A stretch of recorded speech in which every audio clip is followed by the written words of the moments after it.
गारहस्थ्य में भी ये दया की भावना। राजा था और राजा तो जवानी में था, वो जीतने का मानो एक उत्साह की ओर आसपास के छोटे राज्यों को जीत के अपना राज्य बड़ा बना लूं। कई राज्यों को जीत लिया, विजयवान बन गया। तो राज्य के मंत्री आदि ने निर्णय किया कि महाराज ने इतनी विजय प्राप्त कर ली, एक विजयोत्सव का कार्यक्रम रखेंगे। विजयोत्सव, पूरी राजधानी में, राज्य में विजयोत्सव मनाएंगे।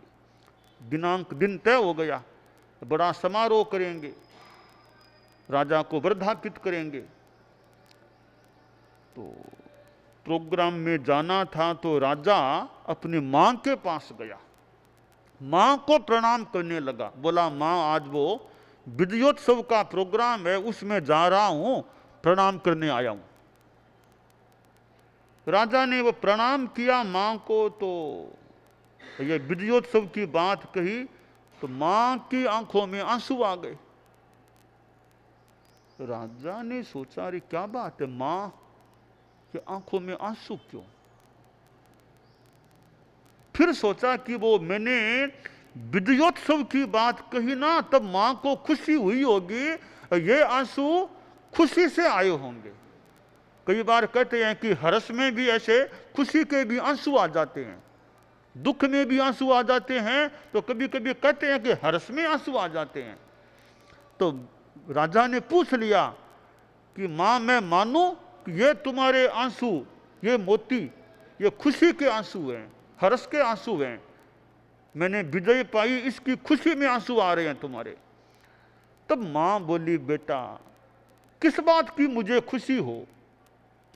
तुम कहते हो विजयोत्सव, विजय पाली, विजय पाली, तुमने कितने सूरमाओं को मौत के घाट उतारा है, कितनी मेरी बहनें सुहाग शून्य हो गई है,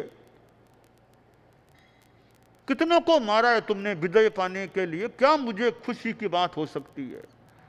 देखो इतने लोग मारे गए, मुंह से कहना तो कठिन माने का, अगर तुम यूं अगर काल कवलित हो जाते युद्ध में तो मेरे में क्या बीतता?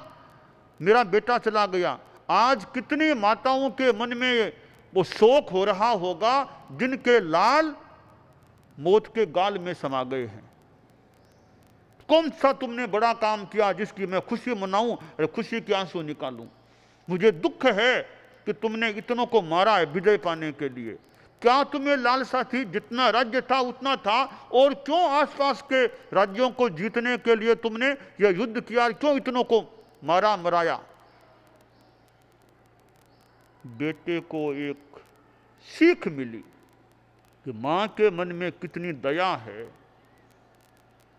बोला, मां जो हो गया वो तो हो गया, जो हत्या के वध युद्ध में हिंसा हुई वो तो हो, उसको तो अब नहीं हुआ, किया नहीं जा सकता, पर मैं तुम्हारे पैरों के हाथ लगा के प्रतिज्ञा करता हूं, अब भविष्य में मैं अपनी शक्ति हिंसा में नहीं, अब मैं धर्म के प्रचार में अपनी, मेरे पास इतनी शक्ति और ज्यादा शक्ति बढ़ गई है, अब मैं यह शक्ति धर्म के प्रचार में लगाऊंगा, न कि अब युद्ध में और हिंसा में शक्ति लगाऊंगा।